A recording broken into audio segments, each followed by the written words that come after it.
Hi, I'm Nick Steenhout, and this is The Work Between.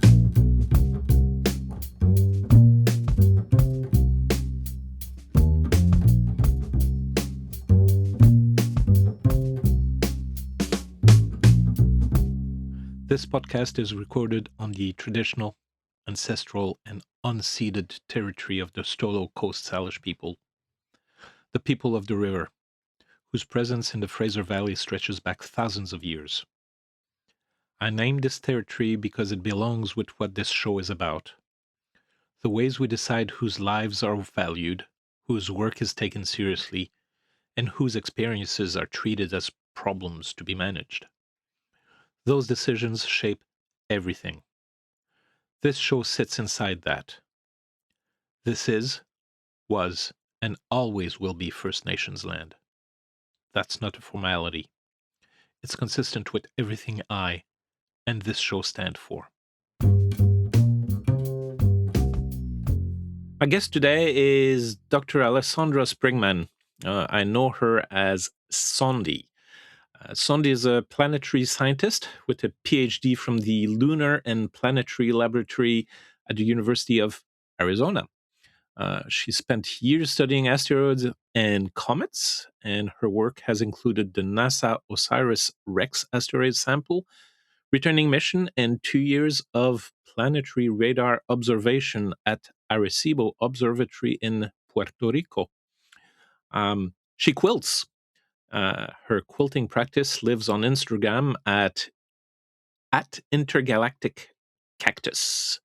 So today we're talking about quilts, what draws her to the work, and what making things by hand means when your professional life is built around looking towards outer space. Sondy, welcome to The Work Between. Thank you, Nick. Now, for my listeners, I have to be open.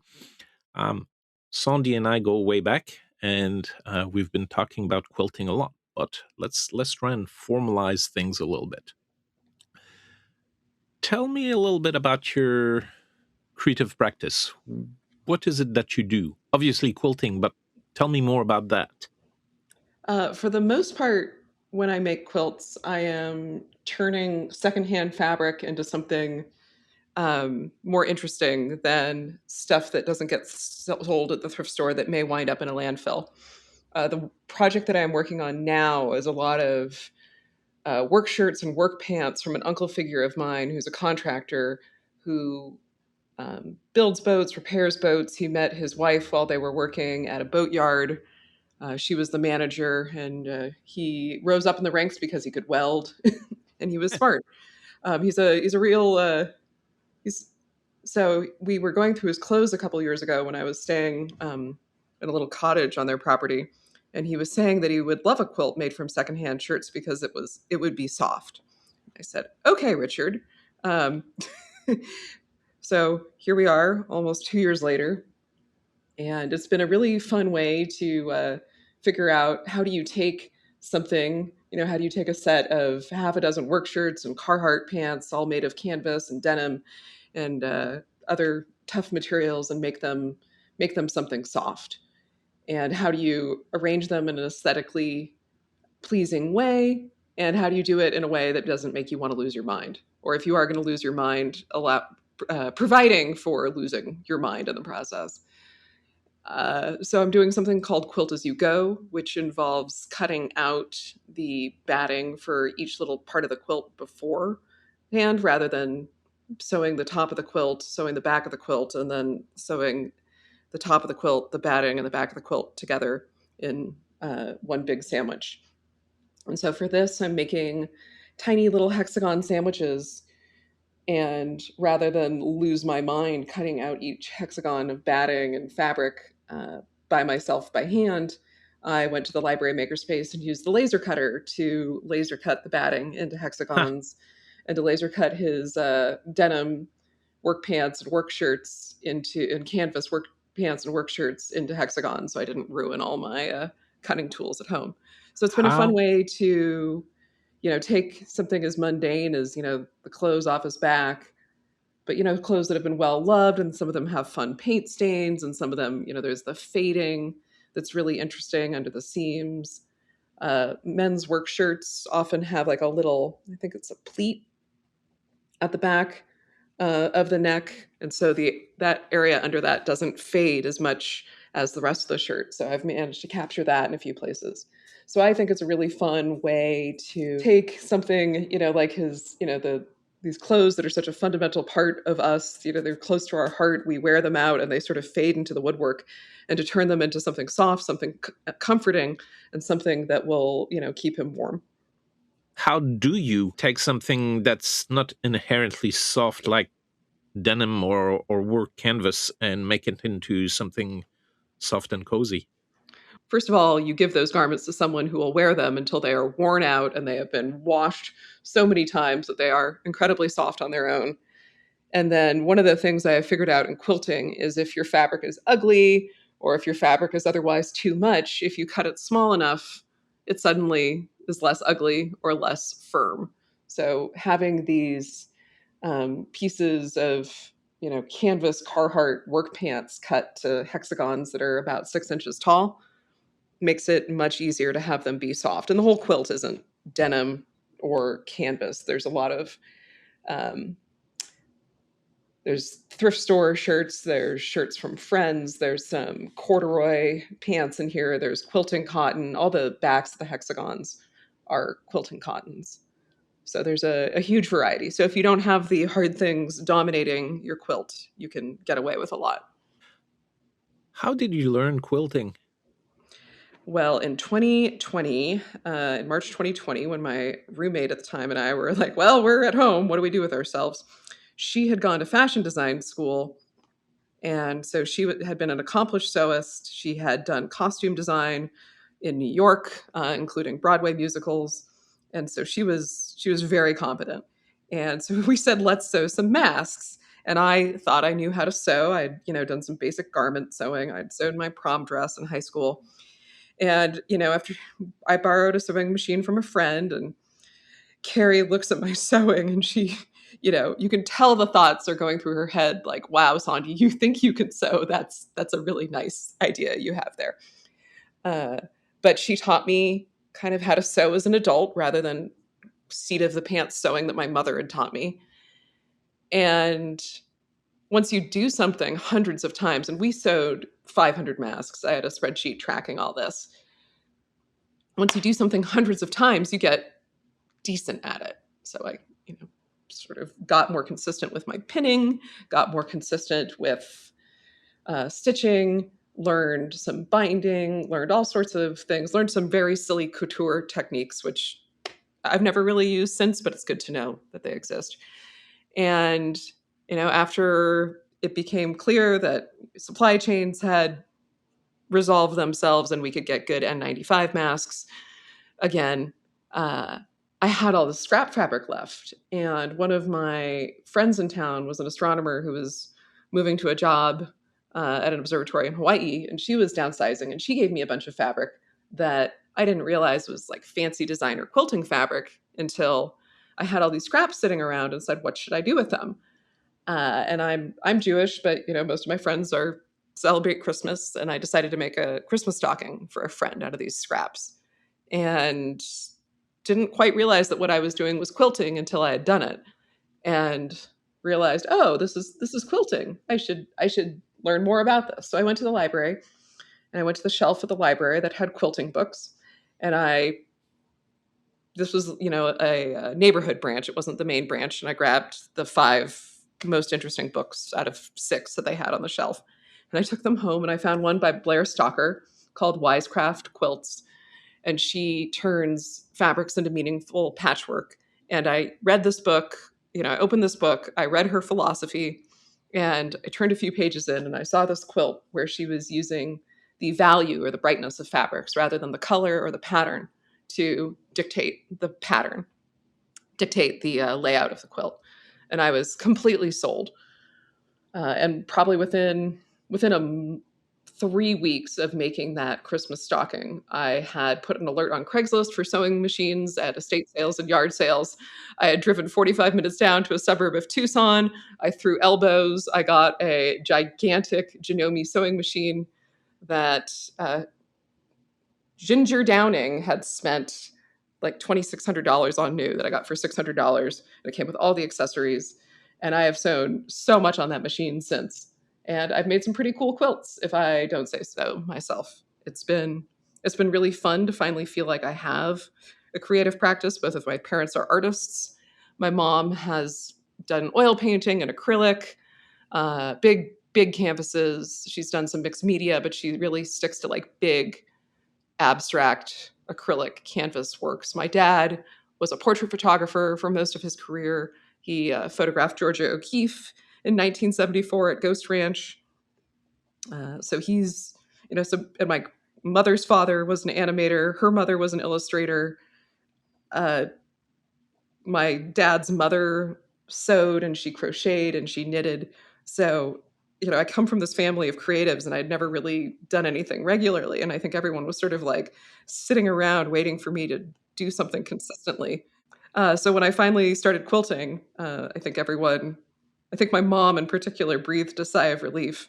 And 4 months after I started quilting, she came to visit me in Tucson, and I was picking up my sewing machine from being serviced at the sewing machine store, and she paid for it. And she's like, "No, I want to encourage this." So it's been cool to get into quilting. It's been cool to find out how many people around me quilt or know someone who quilts. Uh, you know, Someone's mom tried quilting and she gave me the what they call a pig, a project in a grocery bag of her first attempt at quilting, and she decided she didn't like quilting after she'd started that. And I looked at what she'd done and I said, "Yeah, of course you didn't like quilting, Pat. You were not no one taught you how to do this properly. No one taught you how to cut your fabric properly. Of course you hated this."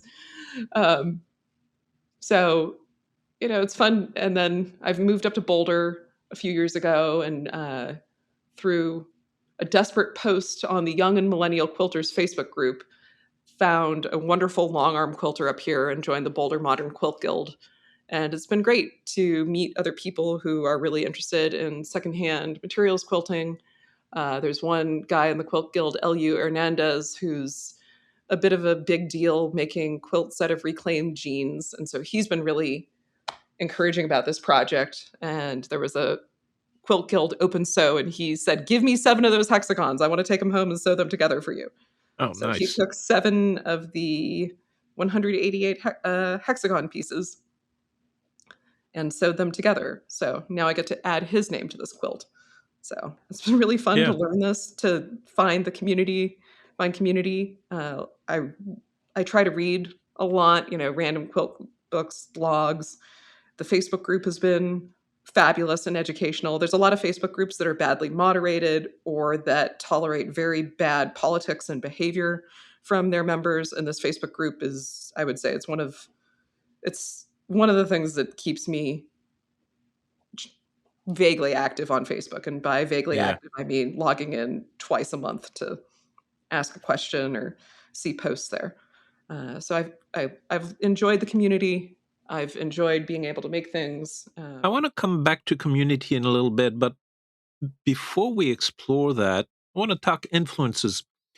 Obviously, your family background is very much into creativity, but it sounds like nobody really quilts.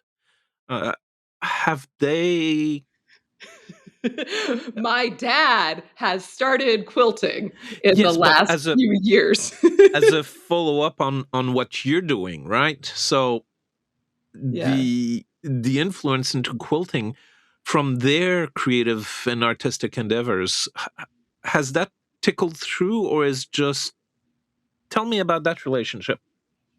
I think it's interesting because my mother loves color. She loves, reds and oranges and yellows, and she loves her blues and her greens and things of that nature. But my mother doesn't really think about value in her paintings. She doesn't think about the contrast between colors. She just says, she's a very intuitive painter. And, went to I think she went to art school for a little bit. She had some post-college art education. So I know she's familiar with color theory. I know she's familiar with value and contrast and tints and tones and shades and all that. But she I guess she knows all that, but it's all, in her heart at this point. We've talked about sort of like patterns and scale, but she creates with paint. She creates in a very fundamental way with paint, whereas, I'm using things that already exist, and I'll look Mm. around, at the fabric and say, this would be good for this. I think it's a very different creative process than what my mom does. And I have some of the fabrics that her mother designed as an illustrator for Lance of Salzburg in Los Angeles. And I'm like, a lot of this stuff is just like it's just not interesting to me. Like, I can't figure out what to do with it, but I hold on to it because Because it's fabric, right? How can you not hang on to fabric and stuff? it's the great thing about having a quilt guild and a Center for Creative Reuse in Boulder is that I can just bring fabric to Quilt Guild and say, hey, who wants this? Or bring fabric to the Center for Creative Reuse. That quilt guild, you're part of that as a community. What does that connection do for you? For one thing, this hexagon quilt that I'm working on that I started just under 2 years ago, I started working on it at an open sew, and LU was enchanted by the process. I don't think he was really familiar with doing hexagons for quilt as you go. And then I let it sit for a while because there were parts of it that were frustrating, and I hadn't quite figured out how to mitigate the frustrating. And at some point in the last year, LU asked, "Hey, how's that hexagon quilt going?" And I kind of grumbled at him. And so I started working on the hexagons again. So it's been really nice to have encouragement. It's been really nice to have feedback when I need feedback. It's been nice to have a smaller place to ask for smaller scale advice. There's now a couple of us who have been inducted into the Singer Featherweight cult, Oh, wow. though I think all of us have one featherweight, so we're not really cultists. Can you ever have enough featherweights? I don't know. I take issue with like I've got 10 featherweights and I sew on none of them. Like, get them out in the ecosystem, folks. They they need to be used. So for folks who are not familiar with Singer featherweights, Singer made these lovely little 11-pound sewing machines between the 1930s and the 1960s. And they are mechanical. They draw zero point 0.7 amps, less if you put an LED bulb in them. I mean, they draw less current than your phone does when it charges.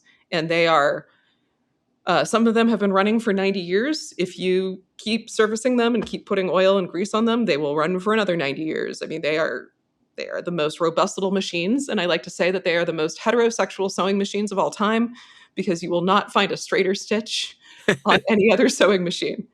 Uh, so it's been fun to like learn the basics of featherweight maintenance and where to grease and where to oil and how to clean things with kerosene and how to adjust the timing and what has changed in the intervening uh, 81 years since my sewing machine has been made and what has not in what remains the same between this machine and modern machines. Like the needle that this machine uses is the same needle that modern machines do. Yeah. The bobbin case, okay, yeah, bobbin cases are very particular on the featherweights, but modern machines are very similar into how Mm. that all works. So it's just a really cool way to sort of fundamentally understand how sewing machines have evolved and haven't evolved and how to use them. And I feel like it informs better how I use my machine that was made 15 years ago. Mm.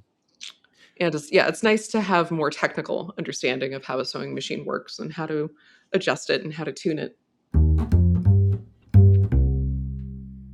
Well, we're talking about equipment, but one thing I'm curious about is what does your workspace tells you about yourself that you didn't really decide? It kind of involved or arrived at. So I've got some lower back stuff from being rear-ended twice while driving my car. So I have figured out that standing for machine sewing is best for my ergonomics. I have also discovered that since getting a heart rate tracker about 9 months ago, that standing to sew also does really goofy things to my heart rate. I don't know if it's a POTS thing because I can walk like 3 or 4 miles a day, no problem, but it's the standing that seems to just not agree with heart rate stuff, which is fascinating. Or that like sewing is just like a stressful thing. Is, you know, it's creative, but it's like, am I just sort of like going into like, you know, high stress focus mode to do this? So that requires more experimentation and investigation. But I've now gotten to the point where all these hexagons I've done everything I need to do for the hexagons themselves to machine sew them. Now I'm joining them by hand, all 511 seams of them. And that can be done on the couch. It can be done at my partner's wood shop. It can be done at parties. It's a very portable task in that regard. So that's been cool. And it's also like, okay, I will not be worsening my heart rate while I do this part of this project. I will have to stand to sew to do the machine binding. Mm. But it's also just a nice way to slow down a bit and kind of figure out, how do I do hand sewing? Because I've never been interested in doing hand sewing. I've always found it annoying. But when you do something, 127 times, you get a little better at it. You could always hand stitch the binding. I don't. I'm really bad at sewing straight, like sewing like long straight lines. Whip stitching to join hexagons is fine because you've already got the straight line there. But I don't know. I guess I could try it, but I feel like that would just be. When it comes to putting binding on a quilt, I'm just like, get me through this. Let's just go. Like, it's the final mile. Yeah. Mile. Get it out. And I know Richard probably will not listen to this, but I know that Richard will never, he will never wash this quilt. And a lot of the fabrics, there's some, like a thrift store skirt that had boats on it and a few other ones that I'm like, yeah, this would be fun to include, but it's way too light. And I got some indigo dye and did indigo dyeing last year to darken some of these fabrics. And so the fabric I have, I'd gotten in Ghana and had originally given to his wife, Millie. But, they were never going to use it. And so I'm like, oh, I have an idea of what to do with it. But it's kind of a medium light sky blue with like a darker vine print on it. And so I've been darkening that with indigo with the idea of using it for the binding, because the binding of the quilt is part of the quilt that is used the most and gets like all of your oils from your fingers on it from like pulling it and touching it. And I don't like fighting reality. Right? Like I accept that gravity is a thing. I don't like to fight gravity unless, well, there are circumstances in which I have successfully fought gravity and won. We can get back to that one. So I like making sure that the bindings of my quilts are dark so that they don't show as much finger oil. And they don't need to be washed as often. If it comes down to a choice between working alone on a quilting project and working in a group, what's your preference? Why? So another March 2020 thing that I started was a Zoom crafting group. So rather than it being Stitch and Bitch, I named it Loom and Zoom. And here we are 6 years and a month and 7 days later, and we are still going twice a week on Zoom, where we work on crafting projects together. We have a group chat where we talk about ideas. So for me, really up until I moved to Boulder and joined this quilt guild, quilting, sewing, whatever, was not really a in-person social event. But I still like hanging out on Zoom to do things with folks. And now I can have a project that is portable. I can take it places. There is a hand sewing group that the Quilt Guild has. I think they meet in coffee shops. And so now I'm kind of like, I should make sure I have a hand sewing project at all times. And the Quilt Guild open sews, those are fun. I've really enjoyed those. I'm the only person masked them, but that's fine. Yeah. And now that I have a featherweight, it's much easier to bring a sewing machine to them than to haul like all 26 pounds of my main sewing machine downstairs in the car take it over to the community center. Hmm. I'm going to ask you about your relationship with disability. You mentioned a few things. You mentioned POTS. You mentioned chronic back issues. So, what's your disability? What's your relationship to that? I have had IBD for over 20 years. I have got, another fun constellation of other things, laryngopharyngeal reflux and interstitial cystitis and some lower back stuff from uh, drivers in Tucson. Um, I deal with headaches. I deal with some joint stuff and RSI stuff. Um, so for like half of my life, I've been dealing with living with chronic illness and some form of disability. Hmm. And I have found that most of my friends are disabled, have some sort of disability of one type or another. A lot of my friends have a chronic illness or deal with chronic illness. There's someone at Quilt Guild who, I've interacted with her very briefly twice, and she says she doesn't drive. And I'm like, huh, that's interesting. There's so many reasons that a person may want to drive, whether it's from disability or, from a moral perspective. And I'm like, I kind of want to get to know you better because you've thought about this. You've made a decision that runs contrary to what the rest of the world expects or experiences.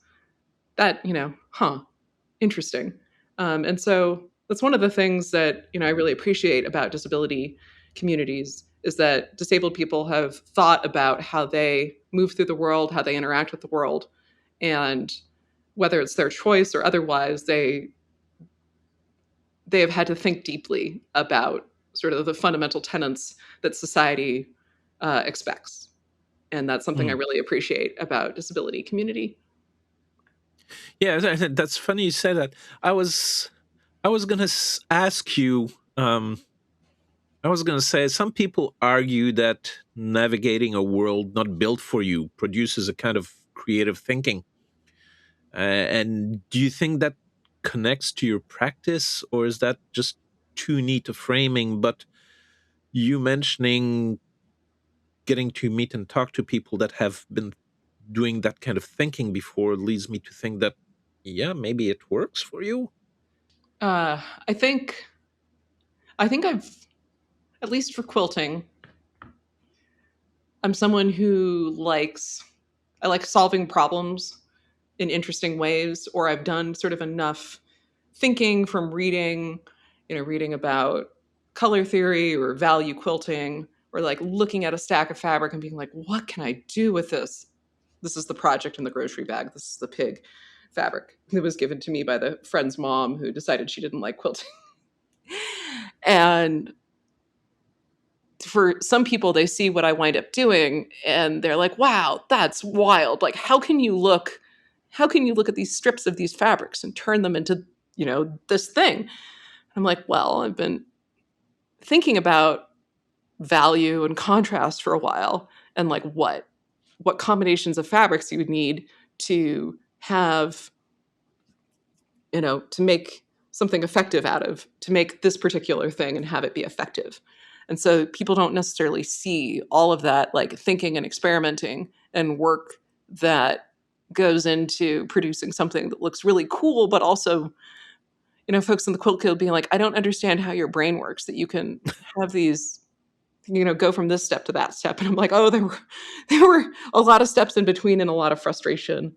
There was a lot of experimenting. There was a lot of banging my head against the wall and Hmm. being frustrated that I put all this effort into this thing and then abandoned it. But, 2 years later, coming back to it in a completely different way, no one sees all those experimental steps Yeah. that led up to it. Hmm. And, for this hexagon quilt, figuring out, oh yeah, I've used the laser cutter a couple of times at the library makerspace, including for a really cool quilt that I made for a mutual friend of Nick's and mine. So I, had some precedent, there'd been some precedents in my life for doing laser cutting for quilting. So, there's there's a lot of work that people haven't necessarily seen that leads up to my Mm. current creative way of moving through the world.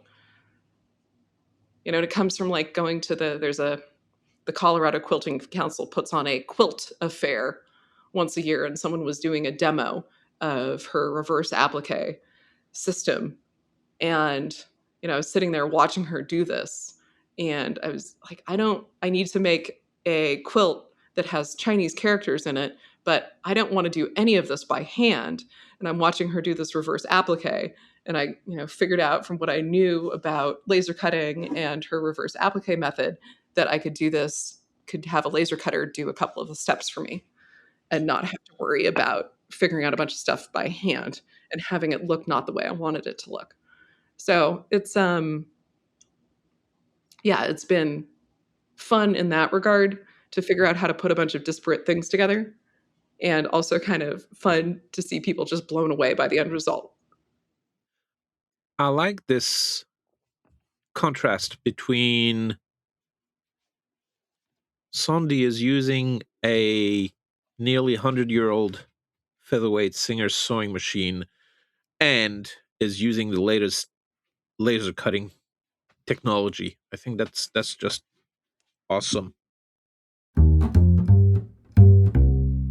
Sondy, are you a disabled quilter or are you a quilter who happens to be disabled?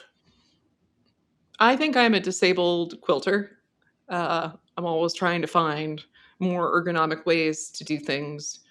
I'm very aware of how the ergonomics of pretty much any fiber art are awful. Doesn't matter what you're doing. Is it knitting? Is it crocheting? Is it needlepoint needlework? Is it cross stitch? Is sewing on a machine? All of this is bad. You're hunched over on your machine. Some Yeah. people put wedges under their machine to tilt it up a bit, but I like having the big extension table off the side of my machine. So like having the machine tilted up doesn't like creates this other problem. So I feel like you can't really fundamentally separate how I quilt from my being disabled. Mm. And yeah, this heart rate stuff, this is interesting. Um, I don't really have a provider I can talk about this with, but I don't know. I guess I need to ask around and see what other people Mm. experience. What are you trying to get better at right now? I'm trying to get better at being consistent and doing things at a sustainable pace. For me, it's sort of this boom bust cycles of doing things. Now that I feel like I've gotten to the point where, 23% of the way through sewing these hexagons together, I'm just like, I just want to crank them out. I just want to get them done. I want to get them out the door. Like, let's go.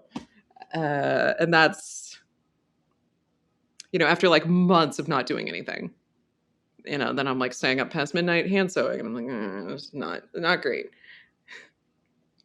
Yeah, I've got this other quilt that I like should be working on, and I'm like trying to get back to, but like, it's like, okay, well, I need to deal with this. Well, that means dealing with that, and then you're like 5 steps away from the original issue, and it's like that's so it'd be nice to consistently show up and do work without it sort of being too much or none at all. Yesterday, I was up at my partner's wood shop, hand sewing, and he always likes having um, a body double there to kind of keep him on task. And I was saying, hey, is it helpful having me here? He says, well, I'm pretty locked in on this task I'm doing. I think I would have been doing it and stayed focused on it even if you weren't here. But it's nice. It's nice to have company. And he asked, is this helpful for you? And I'm like, well, I'm not trying to make a living off of my quilts necessarily. Yeah. Uh, but it's like I really should be cleaning the house. I should be doing physical therapy. I should be like cooking more meals. I should, I should be tidying the sewing room, which has just devolved into chaos. Uh, yeah, there's a whole bunch of things I should be doing. And well, okay, we're in a boom we're in the boom part of the cycle. Uh, that's just how it's going. There will be times when I'm in the bust. It seems like you're working in cycles. Do those cycle relate to either feeling stuck and then kind of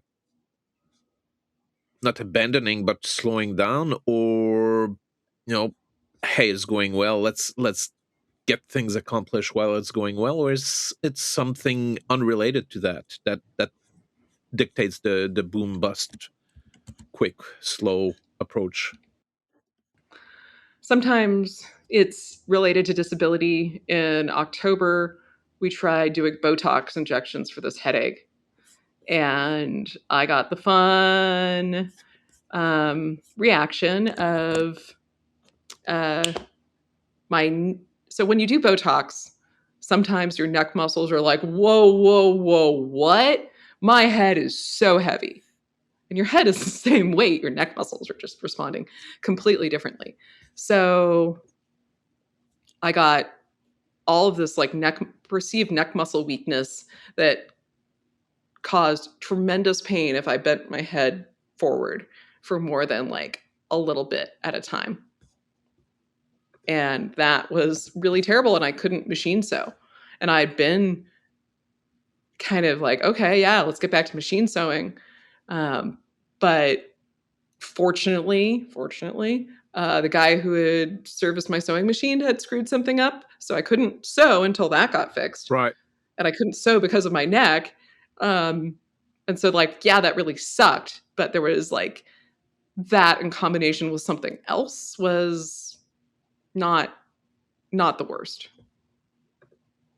Has making the quilting, has it made it harder rather than easier? So you're making these quilts, you've had the Botox, and you've had barriers, but you're also keeping at it. So I'm assuming doing the work, the quilting is actually somehow making your life easier in some ways. But has it also made it harder?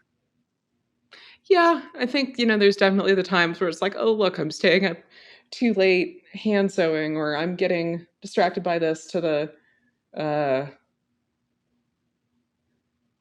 I'm getting distracted by this and it's, negatively affecting other things in my life. I mostly buy secondhand fabric, or I inherit fabric, or I, am given fabric. So spending money on this hobby isn't necessarily a problem, especially since I make t-shirt quilts for friends occasionally, and that helps subsidize things. So, yeah, like the ergonomics of hand sewing right now, like having like poked myself in the finger so many times, or like how it's worsening this really thick callus on my thumb, which means that like the nerves are now like having a hard time. It's like, okay, yeah, the sensitivity of like the left side of my, or the outside edge of my dominant hand's thumb is like having an issue. Um, or like, oh, I should really be doing PT, but look at me, I'm sewing instead. Yeah. I'd had ankle surgery last year and was like finally out of the boot, and probably should have had the boot on, but like my sewing machine had been on the floor, and I'm like, okay, I'm going to lift it up and put it on the table. And I'm like, should I have been lifting 26 pounds at that point? Yeah. Probably not. It could have been much worse, I guess. But it's, I guess for the most part, sewing has generally been a positive thing. So it really felt like before the pandemic started in 2020 that I was never getting enough done as a grad student, Mm. that I was always not productive enough to have hobbies. And that was really a time where it's like, yeah, no one's getting anything done. Like having a hobby that involves like sewing masks, socially acceptable. Yeah. Great. Keep up the good work. It was like, oh, I'm not going to get anything done. I'm going to go for a hike and I'm not going to feel guilty about it. Yep. So I think for the most part, sewing has been generally a positive thing in my life and has not been too detrimental, damaging, or distracting from other things. Have you ever made something you regret making? I've certainly started projects where I'm like, I don't. Do I really want to finish this? Do I really want to get back to this? Okay, if I was starting this now, I would make all these different choices. So that's definitely been the case for some things. You could always just shove it all in a bag and give it to somebody else.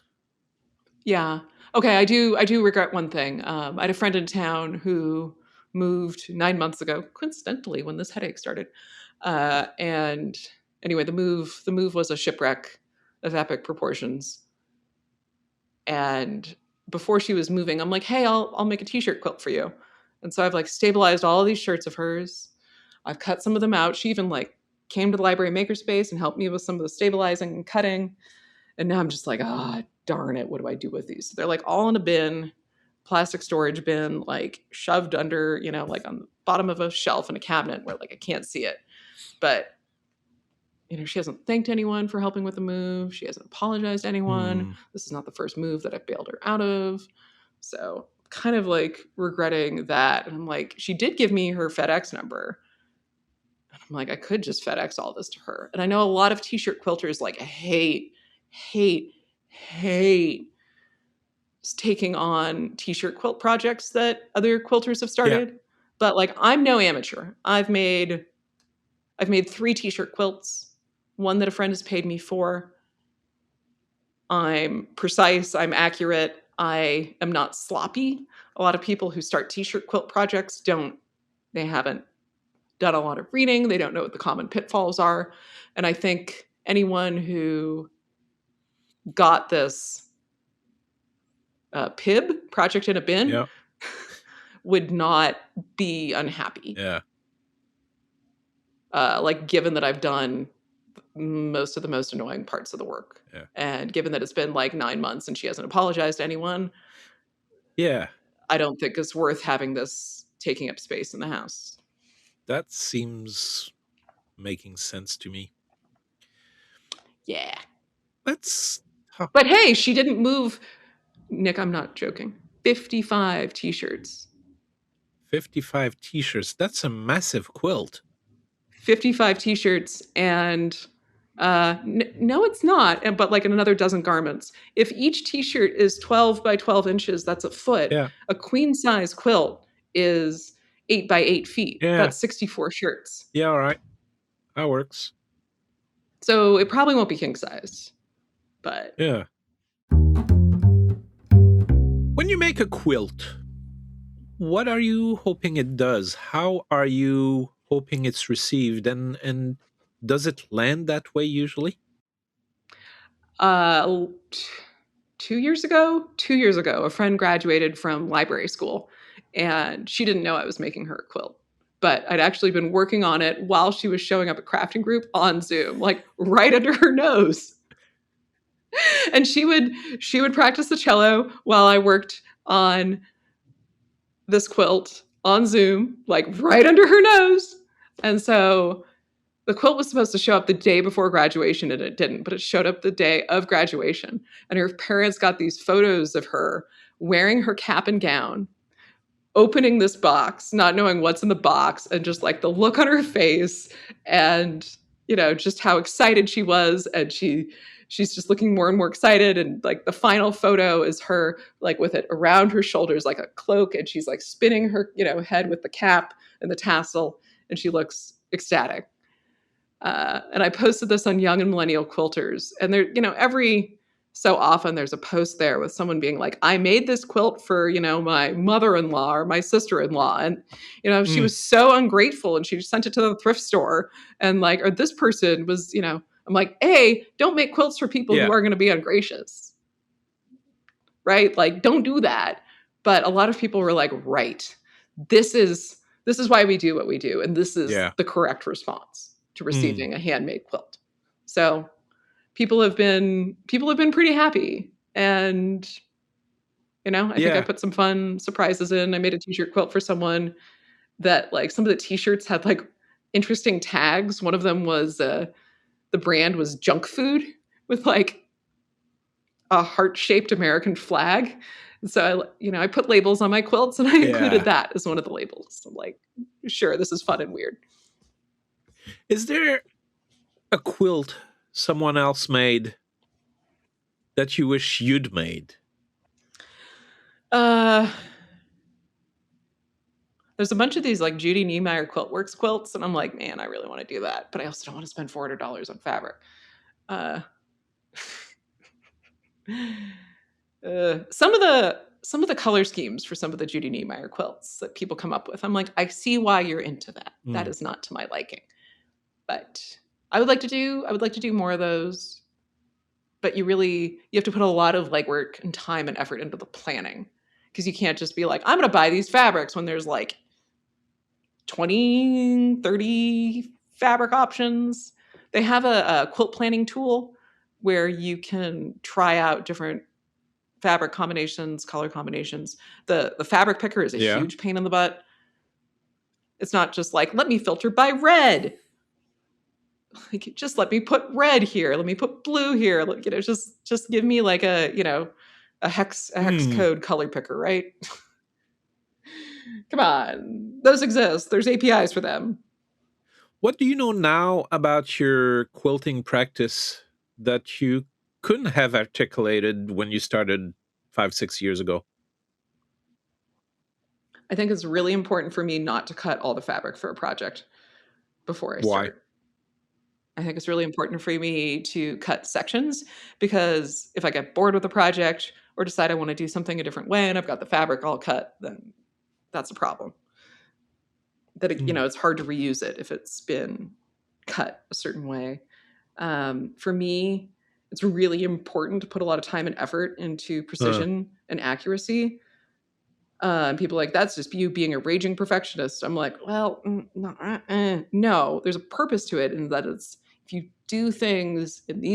I do things in these certain ways, a, it's easier to put things together. It just makes mm. subsequent steps easier. So if you invest the time into getting things a certain way here, it's those problems are not going to propagate out the way they would if I was just being like, it'll be fine. And I don't know, like I've got a quilt pattern for something that I want to try.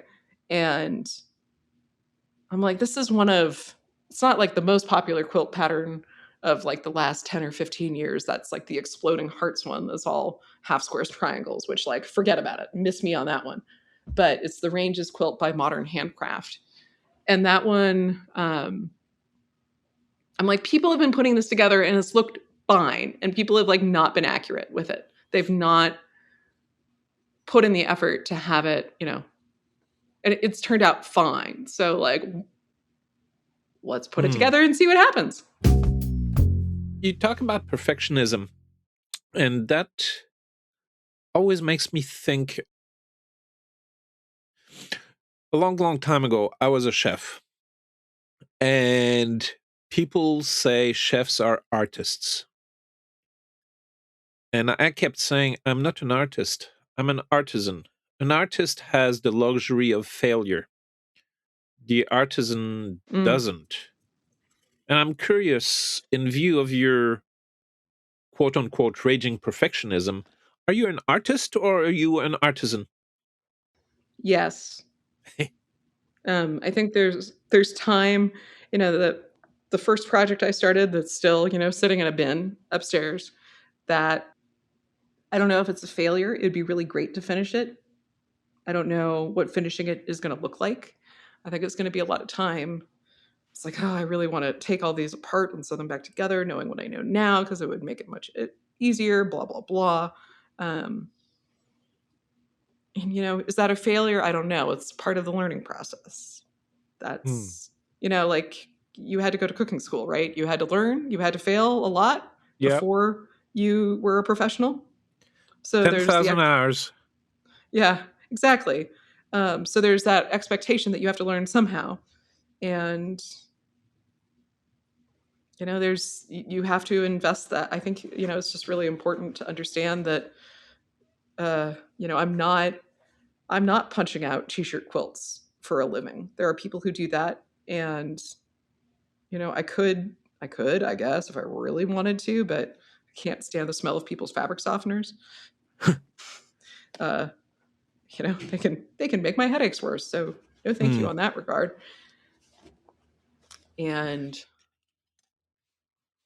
yeah, so I think this is a craft at some level. I do it mostly for fun. If it wasn't fun, I would probably not do it. I'll probably make a t-shirt quilt or two more for friends over the years. Um, I got I got one quilt finished last year. Part of what I mean, I did have foot surgery at the end of February, but it was just yeah. didn't sew a lot last year. There was the issues with the machine. There was the issues with like my head and my neck, um, and that's fine. It's my partner is a woodworker. He wants to be a commercially successful woodworker. He has an artist background. He's painting, oil painting. He's got a lot of experience with color and creativity, and I don't. He doesn't feel like he's got the space to fail right now, but Yeah. really that he's got the space to experiment because he wants to be able to make a living making art. Yeah. And so it's like, well, yeah. I mean, and an artist is worried about marketing, and so I think at some point this is still sort of a hobby, but I think it's both art and craft for me, Mm. or it's art and artisan. And it's just fabric, Nick. No one's gonna get food poisoning, right? Like no one's gonna leave me a bad review on Yelp or whatever, right? Like I'm not gonna give anyone an upset stomach or send them to the emergency room. It's just fabric. Yeah. Well, have you tried eating fabric? It'll Sure. give you an upset stomach. Yeah, but if anyone's eating my quilts, we have other problems, Nick. Right? Like you know, I don't use scented spray starch. I don't use scented laundry detergent. Yeah. I tell people not to wash things in scented detergent because all that buildup can reduce the lifespan of the fibers in the Mm. quilt. I try to avoid using polyester thread when or polyester anything if I can avoid it. My quilter prefers using polyester thread because it's stronger when it's wet, and I'm using polyester thread to join these hexagons by hand because I know there's Mm. going to be a lot of stress on these Yeah. seams. But I try to use cotton for everything, and try to think about how things are going to be used, the person using it. Um, Try to use good quilt batting. Yeah.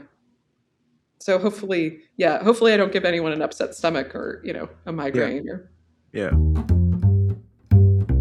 What do you wish people ask you about your work that they don't? um. That's a good question. Uh, I think the point of like, yeah, like what is the toll on you? Like, what is clearly this is something that compels you to make and create, but like, what are the downsides? Like, what is this doing to your body? I think a lot of people don't kind of realize the brutalness of all of these quote unquote traditional women's crafts. The Uh, things, the fiber arts that they're just really hard on a body. And I don't think people realize that. I don't think that people respect that. And a lot of people see quilting as sort of like, oh yeah, this is what grandma does. mm. And but the average quilter is like a 60-something-year-old wasp. Um, that this is, yeah, like if you look at the Quilt Guild, it's a whole bunch of Gen X white femme presenting women in the Quilt Guild plus Lu Hernandez, right? Like it's yeah, like okay, we have a couple people over 60. The demographics are not, we're not like average demographic, but it's still like what makes this interesting and different and Um, and also, like, what are the hard aspects of this? Yeah. You hear about like all the accommodations for knitting. Like, how do you make knitting hurt less? There's the Portuguese knitting. There's people who take tennis balls or makeup brushes and stick their crochet hooks in them Yeah. so they can get a more ergonomic grip. I want to look into getting a needle puller or um, some more like finger protectors because like this is a lot of grip strength pulling this needle through, and I think I can do Yeah. better. You Uh, know what I've noticed makes a big difference? Doe hide homemade thimbles. One on the thumb, one on the index, and suddenly I don't need to grip the needle as strongly and there's more friction so I can pull the needle easier. yeah, I've got this. Uh, I think it might be doe hide. It's a very soft. Yeah. Um, Yeah, that looks a little bit like what I do. so it's nice. But then, like, if I'm tying knots, I have to take the thimble off, and Uh, yeah, I want to learn how to tie knots better. I don't know. I check out books from the library on quilting. I'm like, certainly one of these quilt as you go books won't suck. So many of these quilts. Okay, I checked out a bunch of books on garment sewing from the library, and all of the examples are stitched with like contrast thread on fabric. But the quilt as you go community is like, oh no, nah. any example quilt that we use in our books has to be a final quilt that we're going to like want to give away to someone. So like Yes. no contrasting thread. The fabric is a solid, so it's the same on the front as the back. So you can't see like what's the front of the fabric and what's the back of the fabric. Or Uh-huh. oh, well, if you want to do it by machine, just do it by machine. It's like, no, this is a hand stitching example. You got to give us the machine. Ugh, I don't know. I kind of Yeah. like want to write a quilt as you go book of like, quilt as you go that doesn't suck. Like, There's your next project in your downtime. I read through, I don't know, I was reading through the alumni magazine of where I went to undergrad, and I was like, damn, I need to write a book. I don't know what this book's going to be, but like, Well, salty but quilting. now you do. Hey, Sandy, I really have enjoyed this conversation. Um, I want to ask you one last thing. Um, is there something that you would like to say that I haven't covered that ties your quilting with your disability? I think those of us who've been forced to look at the world differently, I think we get to make more interesting choices about what we make. Those of us who can't sort of take everything for granted, whether it's our bodies or how society lets us move through the world. I think there's a lot of disability inherent in quilting. I think there are a lot more disabled quilters out there than folks may admit to themselves. That Hmm. especially for hand stitching, right? Like if you can't sit, there's hand stitching available. Yeah. If you can't, sit up at a machine, if there's so interesting, like, posts on these Facebook groups of like, hey, I can't do this, or I need a thing that does that. And, all the people who are happy to hop in and be like, yeah, here's an accommodation for that. Here's an Uh, accommodation for that. Or like, I've uh, got the same thing and it sucks. Like it's, I appreciate, and I know that's not like terribly personal. Um, but I think there's just so much of, a lot of us who are disabled we can't take things for granted. We have to think, we have to question, we have to create new ways mm, of moving through the world and interacting with things. And, as you create something that no one else has before, I think that's a lot of fun. There can be a playful aspect. There's a lot of joy there. And that's something that I've really appreciated about disability communities is seeing, thriving disabled joy in a way that society doesn't want you to. Society, and quilting wants you, buying other people's patterns and using other people's ideas and not yeah. like. And there's a lot of folks who are like, yeah, no, there's space in the quilt industry for people to come up with their own patterns and to come up with their own Mm, things, and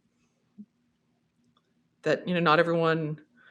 that it's, it's hard for me, especially to keep like a whole bunch of thoughts in my head at once. And so to have uh, time and to be able to read and to think and to put different things together is really validating. That's something that's been really hard for me as a scientist, to come up with my own research ideas, to read through the literature. I really have never enjoyed that aspect, or I've never like kind of figured out the right accommodations to be able to do that or to Mm, ask interesting questions. And so to have a thing in my life where I feel like I can do that is really great.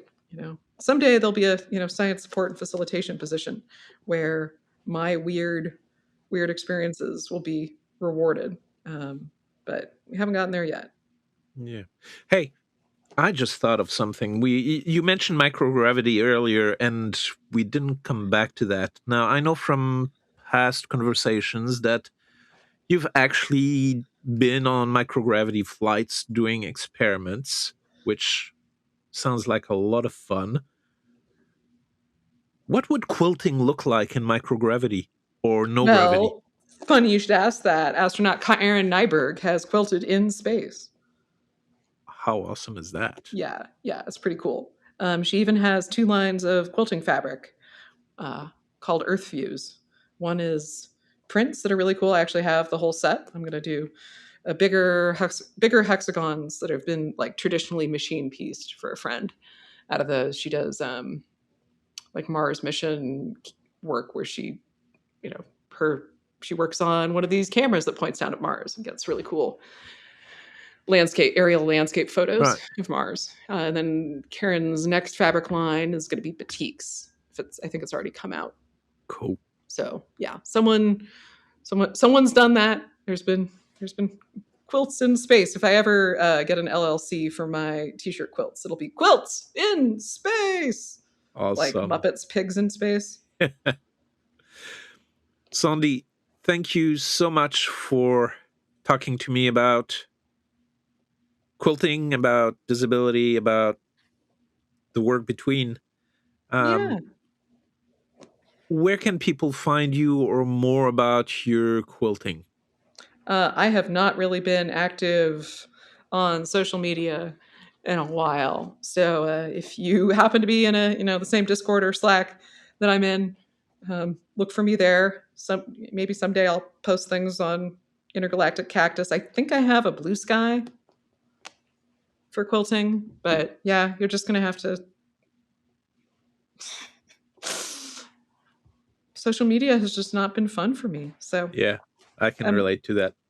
yeah, I so I've might just just, been enjoying putting my time and effort into smaller communities and yeah, doing the thing. awesome. Dr. Alessondra Springmann, quilter, scientist, and a good friend. Thank you. Thank you, Nick. You're the best. That's it. I'm Nick Steenhout. This is The Work Between. If this sounds like your kind of conversation, subscribe, and I'll see you in the next episode.